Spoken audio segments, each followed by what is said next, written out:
नमस्कार। ये हमारे लिए बहुत सौभाग्य की बात है। आज हमारे स्टूडियो में माननीय मुख्यमंत्री डॉक्टर मोहन यादव जी मीडिया के माध्यम से ये पहला साक्षात्कार आप आम जनता तक पहुंचा रहे हैं। माननीय मुख्यमंत्री महोदय, 2 महीना हो चुका है जब आपने एक बहुत महत्वपूर्ण जिम्मेदारी देश के हृदय स्थली इस मध्य प्रदेश के मुखिया के रूप में, मुख्यमंत्री के रूप में आपने कार्यभार संभाला है। इस दौरान आपने काफ़ी सारे निर्णय लिए हैं जिससे आम जनता को एक विश्वास उत्पन्न हुआ है कि अब जिस तरह का आप काम कर रहे हैं उससे और ज़्यादा हम बड़े विकास की ओर जाएंगे, अग्रसर होंगे। सुशासन के आपने कई उदाहरण इस 2 महीनों में दिए हैं।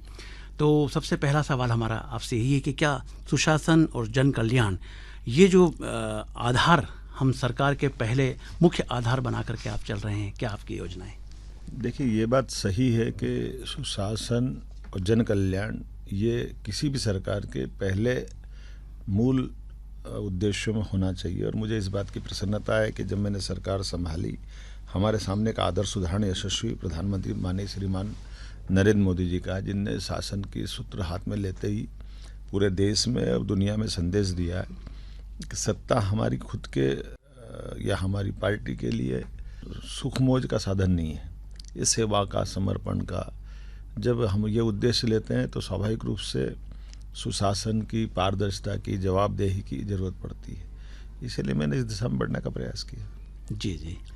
तो आपके आने के साथ एक बात उठी थी कि जो पुरानी योजनाएं हैं उनको बंद कर दिया जाएगा, एक आशंका सी मन में आई थी। तो इस विषय में आप जनता को क्या संदेश देना चाहेंगे?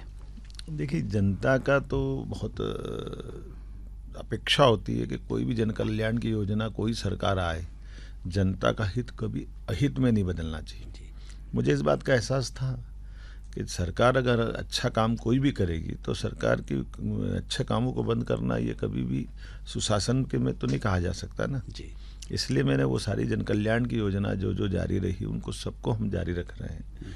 लेकिन काल के प्रवाह में और नित्य नवीन नूतन क्या कर सकते हैं जो जनता के हितों से जुड़ा हुआ है, उस व्यवस्था को हाथ में लेना मेरा काम है और मैंने उस दिशा में काम किया।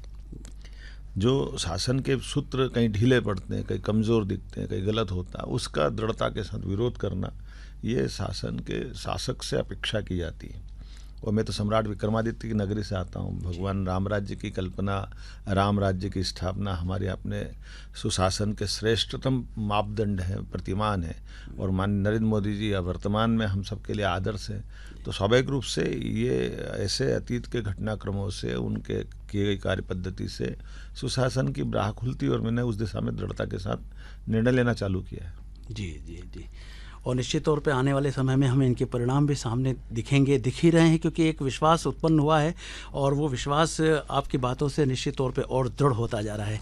माननीय मुख्यमंत्री महोदय जी, अभी हाल ही में हमारे माननीय प्रधानमंत्री महोदय मध्य प्रदेश प्रवास पर आए। उनका विशेष स्नेह भी रहा है मध्य प्रदेश पर। पिछली जनजातियों के लिए जनमन योजना भी उन्हीं ने लॉन्च की है। और मध्य प्रदेश की बात करें तो यहाँ पे सबसे ज़्यादा संख्या में जनजातियाँ निवास करती हैं। तो इनके लिए राज्य सरकार की ओर से क्या कुछ और ऐसे कदम उठाए जा रहे हैं? देखिए, यद्यपि हमारे यहाँ तो एक तरह से OBC, SC, ST सभी वर्गों के लिए शासन ने बहुत सारी योजना चलाई है। लेकिन जैसे ST में भी, पिछड़ी में भी अति पिछड़ी 3 बेगा, सहरिया, ये कुछ जातियां हैं जो हमारे यहाँ बहुत ज़्यादा कष्ट में थी। उनके जीवन के कष्ट में सरकार खड़ी दिखाई दे, उनके जीवन में सुख आए, इसलिए माननीय यशस्वी प्रधानमंत्री ने जनमन योजना लागू की है। उस योजना को लेकर के हम निश्चित रूप से उस वर्ग के सारे लोगों के साथ एक तरह से न्याय भी करेंगे और उनको समाज की मुख्य धारा में खड़ा होने के साथ साथ उनके जीवन से ये कष्टों निवारण करने के लिए मैं ठोस योजना बना रहे हैं और उसमें हम आगे भी बढ़ रहे हैं। जी। अभी माननीय प्रधानमंत्री महोदय ने 4 जातियां बताई और VIP बताए हैं, जिनमें युवाओं की बात ज़रूर करना चाहेंगे, क्योंकि आप भी आए हैं छात्र राजनीति से। युवाओं के बीच आपका बहुत लंबा अनुभव है और युवाओं को आपसे बहुत अपेक्षाएं भी है। बेरोज़गारी एक बहुत बड़ा मुद्दा है उनके सामने, उनकी चिंता का विषय है। तो मध्य प्रदेश सरकार के माध्यम से अब आप कुछ ऐसे कदम जो आप हमारे युवाओं को आश्वस्त करने के लिए उठाना चाहेंगे?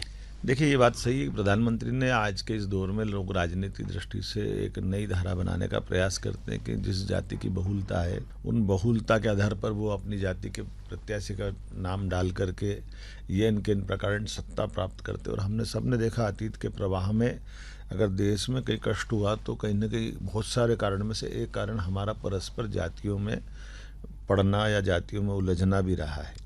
तो ऐसे दौर में यशस्वी प्रधानमंत्री ने एक नई दृष्टि दी है। उनने कहा कि जातियां तो केवल 4 ही है, और उनने बहुत अच्छे से उसको डिफाइन किया, अलग अलग उसका वर्गीकरण किया है, जिसमें गरीब, युवा, किसान और नारी, ये 4 जातियां उनने मानी है। और ये कितने आदर्श बात भी है, जो अगर 4 के अंदर जोड़ लो तो बचता क्या है। अगर हम गरीब की गरीबी दूर कर दें, इस बहनों की, माताओं की, उनके सम्मान की योजनाओं को जारी रखें, उनके कष्ट दूर करें, किसानों को बात करते हैं तो किसान तो भारत कृषि आधारित पूरा देश है ही, क्या गांव क्या शहर सब दूर कृषि आधारित अर्थव्यवस्था हमारी काम करती है। अपने राज्य में तो सबसे बड़ी अगर इकोनॉमी की ग्रोथ बढ़ी है तो हमारी एग्रीकल्चर ग्रोथ है, लगभग 25% की दर से आगे बढ़ रही है। ये विश्व के सर्वाधिक ग्रोथ वाला राज्य में से अगर कोई है तो मध्य प्रदेश है।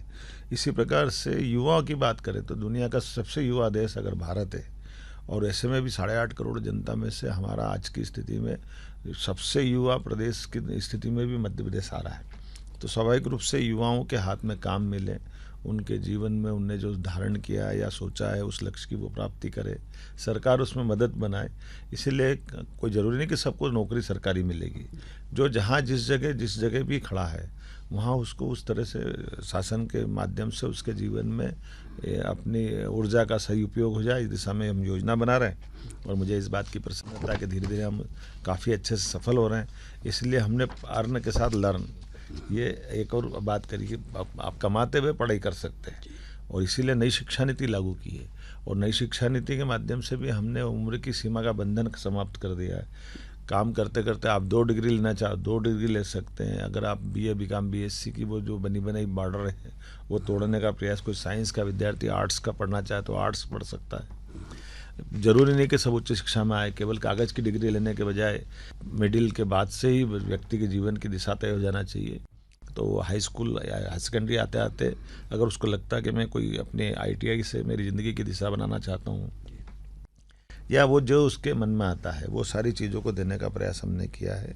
और उसी दृष्टि से अपनी सरकार काम भी कर रही है। जी जी।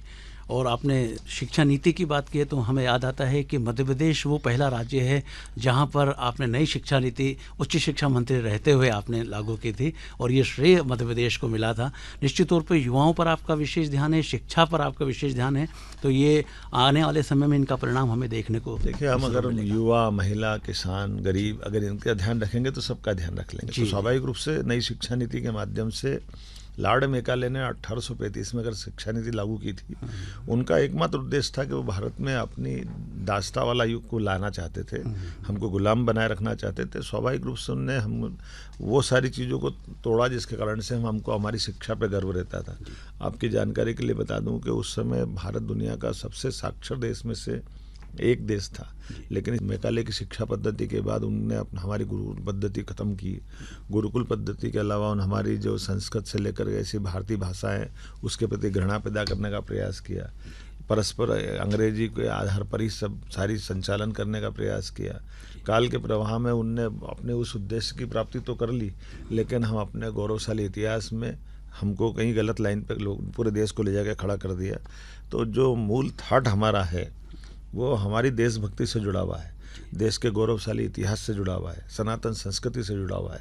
इसलिए शिक्षा नीति केवल हमको किताबी ज्ञान नहीं कराती, वो अतीत से भी जोड़ती है, वो हमको सनातन संस्कृति से जोड़ती है, परस्पर भाईचारा सिखाती है। हमारी उनकी दृष्टि में जो अंतर था वो नई शिक्षा नीति में सब समाप्त करने का प्रयास किया। और शिक्षा केवल कागज़ की डिग्री देगी ऐसा नहीं, शिक्षा स्वाभिमान से जीना भी सिखाती है। इसलिए नई शिक्षा नीति लागू करने का मैंने प्रयास किया था, और योग्य प्रकार से हमने शिक्षा नीति के आधार पर जो हमारा GER जिसको सकल पंजीयक दर बोलते हैं, वो जो हमारे राष्ट्रीय औसत से काफ़ी पीछे थी, हमने प्रयास किए तो अब राष्ट्रीय औसत से हम आगे निकले हैं। जी, आपकी ये बातचीत हमारे मध्य प्रदेश के तमाम जनता इस वक्त सुन रही है और उनका ध्यान इस बात पर ज़रूर आ रहा है कि किस तरह से आप जिस दृढ़ता के साथ इन बातों को आप कह रहे हैं, निश्चित तौर पे उनको इसका सीधा सीधा लाभ आने वाले समय में मिलने वाला है। स्वास्थ्य और पोषण भी माननीय मुख्यमंत्री महोदय एक बहुत बड़ा मुद्दा है जो आम जनता के सामने आता है। दूर दराज के इलाकों में वो सुविधाएं कई बार यदि नहीं पहुंच पा रही है तो उनको सुविधाओं को बढ़ाने के लिए, जो स्वास्थ्य सुविधाएं इनको बढ़ाने के लिए किस तरह की कोई योजना? सरकार के गठन के साथ हमने इस दिशा में काम करने का प्रयास किया है कि हमारे यहाँ मेडिकल शिक्षा और चिकित्सा महाविद्यालय ये अलग अलग थे, हमने दोनों मंत्रालय एक की है। एक ही मंत्री को काम दिया, मेरे डिप्टी सीएम श्री राजेंद्र शुक्ला जी को ये काम दिया। हमने कहा कि नहीं भाई, ये मेडिकल शिक्षा और चिकित्सा एक ही होना चाहिए और इसके माध्यम से जनता की सेवा भी कर पाएँ और इसका देश भर में मान बढ़े, सम्मान बढ़े। इसलिए हम कोशिश कर आने वाले समय में सभी लोकसभा क्षेत्र में कम से कम एक मेडिकल कॉलेज हम दें। सब हम ही करेंगे ऐसा ज़रूरी नहीं, तो सरकारी स्तर पे हो सकता है, प्राइवेट लोगों को भी मौका दे सकते हैं। तो सब मिला करके चिकित्सा का पूरा क्षेत्र सुधरे। इसी प्रकार से पैरामेडिकल नर्सिंग की हमारी कई सालों से बेचारे बच्चे परेशान हैं, पर इनकी यूनिवर्सिटियों के कारण से आपस में कुछ मुकदमेबाजी भी हुई, कुछ जांच भी हुई। तो हमने कहा ये आप अपनी नज़दीक यूनिवर्सिटियों में इनकी परीक्षा कराने के मैंने कैबिनेट से ऑर्डर कराए हैं कि भाई नज़दीक का जो पहले पुराने सिस्टम था, नज़दीक के विश्वविद्यालय इनकी परीक्षा करा सकते हैं। इसी प्रकार से हमारे यहाँ वनांचल का बहुत बड़ा क्षेत्र है, तो हमारे यहाँ आयुर्वेदिक मेडिकल कॉलेज की संभावना भी बहुत ज़्यादा है। अभी हमने 11 मेडिकल कॉलेज आयुर्वेदिक का खोलने का इसी सत्र से निर्णय किया है और आने वाले समय में इसको प्रत्येक ज़िले तक ले जाएंगे, क्योंकि बड़े पैमाने पर कोविड के बाद तो आयुर्वेद पे लोगों का बहुत भरोसा बढ़ा है। तो यह आयुर्वेद है, यूनानी है, होम्योपैथी है, तमाम प्रकार की जो पैथियाँ हैं जिससे चिकित्सा होती थी, हमको इन सब के माध्यम से जीवन में लोगों को इनकी सुविधा का लाभ दिलाना है। और मुझे इस बात की प्रसन्नता है कि इस बात के माध्यम से अब हमारा टूरिज़्म भी, आजकल मेडिकल टूरिज़्म का भी संभावना हो गई। टूरिज़्म केवल हमारी होटलों से नहीं होता था, तो आने वाले समय में दुनिया ने भारत के चिकित्सा पे भी भरोसा किया, चिकित्सकों पे भरोसा किया। तो उन्नत हॉस्पिटल, उन्नत व्यवस्था, उन्नत चिकित्सा, इन सब का तालमेल कराते हुए मध्य प्रदेश का मान बढ़ाना, ये भी निर्णय हमने किया। टूरिज़्म की बात आई है तो हम ज़रूर बात करना चाहेंगे उज्जैन के महाकाल महालोक के, जहाँ से आप बिलोंग करते हैं। उज्जैन श्री महाकाल महालोक बनने के बाद में सांस्कृतिक अर्थव्यवस्था और ख़ास तौर से जो टूरिज़्म की बात कर रहे हैं, पर्यटन, ये भी बहुत सुदृढ़ हुआ है, रोज़गार लोगों को मिला है। तो इस मध्य प्रदेश के आध्यात्मिक अभ्युदय के लिए कोई रणनीति है इस तरह? मेरा एक केवल मध्य प्रदेश के आध्यात्मिक नहीं, आध्यात्मिक में नित्य नवीन जो नया संसाधन, नई सुविधाएं, नए प्रकार के टेक्नोलॉजी का जो लाभ मिला है, वो सब जोड़ करके कुल मिला करके हमारे सबका समय बहुत कीमती है। हमारे अपने आध्यात्मिक पक्ष में भी हमारी सही दृष्टि की ज़रूरत है और नई टेक्नोलॉजी के साथ हम अपने आवागमन में समय की बचत करें, इसकी ज़रूरत भी है। वो मैंने पीछे हेल्थ में भी किया है कि एयर एम्बुलेंस की हमने देश में पहला एक राज्य रहेगा जो अपने गरीब से गरीब व्यक्ति के लिए भी एक एक व्यक्ति की प्राण की कीमत है। अगर हॉस्पिटल में उसको लगता है कि यहाँ इलाज नहीं हो सकता है तो ज़रूरत पड़ेगी तो हम हेलीकॉप्टर से भी उसको जहाँ योग्य जगह वहाँ पहुँचाएंगे और उसके प्राण बचाएंगे। तो एयर एम्बुलेंस उसमें लाने की बात की है। और ऐसे ही ये एविएशन का ज़माना है, तो ये हमने पर्यटन की दृष्टि से भी कोशिश कर रहे हैं कि जो हमारे धार्मिक स्थान है, उन धार्मिक स्थानों में चाहे पीताम्बरा हो, चाहे महाकाल का मंदिर हो, चाहे ओंकारेश्वर हो, चाहे अपने दतिया हो, और सलकनपुर की माताजी हो, कटनी की मैहर की माताजी हो, या जावरा के हुसैन टेकरी हो, कोई भी जगह जिसको जाना हो, हम अपने हवाई सेवाओं के माध्यम से शुल्क दे करके, इसके प्रयोग से हमने देश में देखा कई राज्यों में, जैसे केदारनाथ बद्रीनाथ की यात्रा में हवाई सेवाओं का लाभ लेते हैं, सियाचिन भी जाते हैं तो उससे जाने का बड़ा मार्ग और लाभ मिलता है। तो ये भी हो रहा है। साथ ही साथ हम कोशिश कर रहे हैं कि जहाँ जल मार्ग हमारे हैं वहाँ हम क्रूज चला करके भी ये सुविधा जुटाएं, ताकि एयर एम्बुलेंस के साथ वाटर एम्बुलेंस भी बना सकते हैं। जो ऐसे बड़े बड़े डैम के इलाके में लोगों को, मरीज को, बीमार के सुविधा की ज़रूरत पड़ रही है, तो हमारी एयर एम्बुलेंस भी जाएगी और वाटर एम्बुलेंस भी जाएगी। जी जी जी। तो ये जो अधोसंरचना का विकास की बात यहाँ आती है तो वो भी एक बहुत महत्वपूर्ण पहलू होता है। यदि विकास की बात करते हैं तो ये भी एक महत्वपूर्ण बात होती है कि हम बिजली, पानी, सड़क, इन सब क्षेत्रों ऐसा काम करें जिससे कि ये अधोसंरचना विकसित हो, जिसमें रोज़गार भी बढ़े, इंडस्ट्रीज़ भी यहाँ पर आने का एक रास्ता खुले और लोगों को भी इसमें सुविधा मिल पाए। दोनों तरह से मैं बिल्कुल सहमत हूँ कि हमारी जो न्यूनतम आवश्यकता वो सारे मूलभूत इंफ्रास्ट्रक्चर का स्थापना होना चाहिए, निर्माण होना चाहिए, और बनी बनी व्यवस्था में सुधार की जरूरत है तो वो भी उसमें भी निर्णय लेना चाहिए। इसलिए आपको ध्यान हो तो मैं भोपाल में BRTS का जो कष्ट था उससे मैंने मुक्ति दिलाने का प्रयास किया कि ये गलत है, इसलिए काल के प्रवाह में पहले से ही हो सकता है, लेकिन आज वो गलती हो रही है। इसी प्रकार से हमारे अपने धार्मिक पर्यटन की दृष्टि से भी और नए केंद्र विकसित करने की ज़रूरत है। तो जहाँ भगवान राम, भगवान कृष्ण के सीधे सीधे चरण पड़े वो तीर्थ बन सकते हैं, उन सबको भी हम अपने तीर्थाटन के माध्यम से धार्मिक पर्यटन की भी बड़ी संभावना लेकर के प्रदेश में रोजगार की संभावना लेकर चलते हैं। तो इस प्रकार से कई प्रयोग कर रहे हैं जिसमें हम लगातार आगे बढ़ते जा रहे हैं। जी जी, आगामी लोकसभा चुनाव ठीक सामने आ ही गए हैं, तो अब यदि मध्य प्रदेश की दृष्टि मुझे से लगता है आखिरी क्वेश्चन है ये मैं ज़रूर आपसे जानना मैं आपकी बात का जवाब देता हूँ। ज़रूर हम चाहेंगे। लोकसभा चुनाव में आपने देखा कि 84 के बाद से, यद्यपि मध्य प्रदेश तो शुरू जनसंघ के ज़माने से हमारी पार्टी के साथ सदैव यहाँ प्रदेश की जनता ने सम्मान दिया है, और उनके दिलों पे अगर कोई पार्टी चढ़ी हुई है, उनके मन में आता है तो भाजपा और उसकी पूर्ववर्ती पार्टी की जो उनके साथ जुड़ी रहती है। और ये राष्ट्रवादी पार्टियों का अपना अलग अलग जनाधार है, और मध्य प्रदेश वो ऐसा स्थान है जहाँ देश में सबसे अच्छा संगठन कहीं है तो मध्य प्रदेश है। और सबसे पहली नगर पालिका जीतना, लोकसभा जीतना, विधानसभा जीतना, पूर्ण बहुमत की सरकार बनाना, ये सारे अगर हमारे तमगे लगे हैं तो ये मध्य प्रदेश से लगे हैं। और हमने सबने देखा कि 2014 के चुनाव में भी अगर हमको 27 सीटें मिली थी तो मध्य प्रदेश से मिली थी, और उसी प्रकार से 2019 में केवल एक ही सीट हमारी छिंदवाड़ा गई है। परमात्मा करेगा तो निश्चित रूप से वो भी जीतेंगे। और जनता जब माननीय मोदी जी के साथ है, और मोदी जी के काम और मोदी जी के निर्णय लोगों के दिलों को छूने वाले हैं, उनकी प्रसन्नता के पराकाष्ठा करते हैं, तो मुझे लगता है कि निश्चित रूप से जनता मोदी जी को चाहती है, और मोदी जी के माध्यम से दुनिया में भारत का मान बढ़े, सम्मान बढ़े, इसमें हकदार होना चाहती है, सहभागी होना चाहती है। तो मुझे पूरा भरोसा है निश्चित रूप से इस लोकसभा चुनाव में जो पहले से दिखाई दे रहा है, क्योंकि हाथंगन को आरसी किया, पढ़े लिखे को फारसी किया।